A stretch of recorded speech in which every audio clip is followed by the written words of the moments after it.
Hello, good evening. કેમ છો બધા? આજે શનિવારનો દિવસ, તારીખ 16/3/2024. આજે શનિવારના દિવસે હું સ્પેશિયલ એક વિડીયોના માધ્યમ દ્વારા તમારી સમક્ષ 2-3 મુદ્દાઓ વિશે આપણે ચર્ચા કરવા માટે આવેલો છું. તો મિત્રો, આજે હું તમને જણાવું કે આજે બજારની અંદર રજાનો માહોલ હતો અને સાથે સાથે ઇલેક્શન કમિશને ઇલેક્શનની ડેટ પણ આજે જાહેર કરી દીધી છે. 19 એપ્રિલથી ઇલેક્શન શરૂ થશે, વોટિંગ કરવાનું, અને 1 જૂન ના રોજ વોટિંગ પૂરું થશે. 4 જૂને રિઝલ્ટ આવશે. 4 જૂને આપણને ખબર પડી જશે કે મિત્રો કઈ પાર્ટી નો તાજ 5 વર્ષ માટે કઈ પાર્ટી ભારત દેશ ઉપર રાજ કરશે. ભારતીય જનતા પાર્ટી કરશે કે પછી ઇન્ડિયા ગઠબંધન કરશે. આ બંને પાર્ટીઓ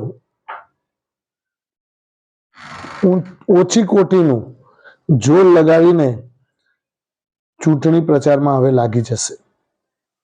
તો મિત્રો, તમે જાણો છો કે અત્યારે હાલ માહોલ એવું કહી રહ્યો છે કે નરેન્દ્ર મોદી જે પ્રમાણેની એડવર્ટાઇઝ કરી રહ્યા છે, એ મોદી કી ગેરંટી, અબ કી બાર 400 કે પાર. આના ઉપરથી તો આપણને એવું લાગી રહ્યું છે મારા વાલા કે આ વખતે મોદી સાહેબ, મને લાગે છે 400 પાર ખરેખર નીકળી જશે. અને જો 400 પાર નીકળી જાય તો મિત્રો, તમે બધા તો મારા કરતા વધારે જાણો છો કે જો સરકાર ફૂલ ફ્લેથ, કોઈના ટેકા વગર અને આટલી જંગી બહુમતીથી જો સરકાર બનાવે તો એફઆઈઆઈ નો સ્ત્રોત 3 ગણો વધી જાય અને એ દિવસે, રિઝલ્ટના દિવસે અથવા તો એના બીજા દિવસે બાયર સર્કિટ પણ મારી શકે બજાર, જો આ રિઝલ્ટ આવું આવે તો. અને આનાથી વિપરીત જો રિઝલ્ટ આવે મિત્રો, દાખલા તરીકે હું સમજાવું તમને કે વિપરીત રિઝલ્ટ એટલે કઈ રીતનું રિઝલ્ટ, કે ભાઈ ઇન્ડિયા ગઠબંધન જો સરકાર બનાવે અને એનડીએ સરકાર, જે એનડીએ પાર્ટી છે, એ બહુમતી ના લાવી શકે અને ઇન્ડિયા ગઠબંધન જો બહુમતી લાવે અને એ જો સરકાર બનાવે તો પાછું બજાર થોડું ઘણું તૂટવાના ચાન્સીસ રહેશે. કેમ કે જે પ્રમાણે મોદી સાહેબે આર્થિક રોડમેપ બનાવેલો છે, એ રોડમેપ પ્રમાણેનું એફઆઈઆઈ એ વિચારીને બજારમાં ઇન્વેસ્ટ કરવાના હતા, પણ બાજી પલટે ગઈ ઊંધી. એટલે મિત્રો, આ શેર બજારના જેવું ને જેવું જ છે ઇલેક્શનનું રિઝલ્ટ પણ. અત્યારે માણસનો કોઈ ભરોસો નથી. માણસ તમારું ખાઈ અને પાછો વોટ તો પેલાને જ આપે. એટલે તમે જજમેન્ટ ના લઈ શકો કે આ માણસે કોંગ્રેસનો વોટ આપ્યો હશે કે ભાજપને આપ્યો હશે. તમારી સામે તો કે એવું પાછો કે ભાઈ આપણે તો ભાજપ જ આપવાનું, પણ મારો બેટો આપી આવે જઈને કોંગ્રેસને. એટલે આવું છે.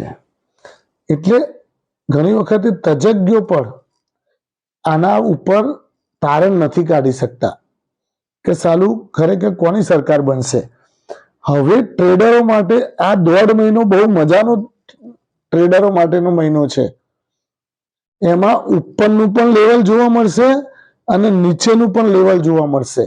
તમે એવું ના વિચારતા કે હવે તેજી જ થશે. હજુ તો વાવાઝોડું અને ઝાટકા તો આવવાના જ પાછા. આ લખવું હોય તો લખી લેજો કોરા પેપર ઉપર કે હજુ કરેક્શન તો ક્યારેક ઝાટકો તો મારશે જ. એટલે મિત્રો, આજનો આપણો ટોપિક હતો કે ઇલેક્શન 2024. ઇલેક્શન 2024 અને શેરબજારને શું લેવા દેવા છે? કારણ કે શેરબજારની નજર પણ ઇલેક્શન 2024 ઉપર બંધાયેલી છે કે એનું શું રિઝલ્ટ આવે છે. એ પ્રમાણે તેજી અથવા મંદી જોવા મળશે. તમને એ પણ કહી દઉં મિત્રો કે પર્ટિક્યુલર શેર્સમાં પણ તમને તેજી મંદી જોવા મળશે. અદાણીને લગતા શેર્સ હોય, મોદી સાહેબનું સેજ પણ પલડું ઊંચું ગયું એટલે અદાણી બાયર સર્કિટ ઉપર બાયર સર્કિટ મારશે. અદાણી એન્ટરપ્રાઇઝ 6000 રૂપિયાનો ભાવ આવી જાય તો એ નવાઈ ના પામતા. જો મોદી સાહેબ ફૂલ ફ્લેટ આવ્યા તો 73 મણનો તો યાદ રાખજો. બાકી જો ઇન્ડિયા ગઠબંધનની સરકાર આવી તો સમજી લો કે અદાણી પાછો અડધો થઈ જશે. કારણ કે પેલા ખાઈ પીને પાછળ પડી જાય અદાણીના. અત્યારે તો સત્તા ઉપર નથી તોય ખાઈ પીને પાછળ પડેલા છે, અને જો સત્તા ઉપર આવે તો કેવી હાલત કરે.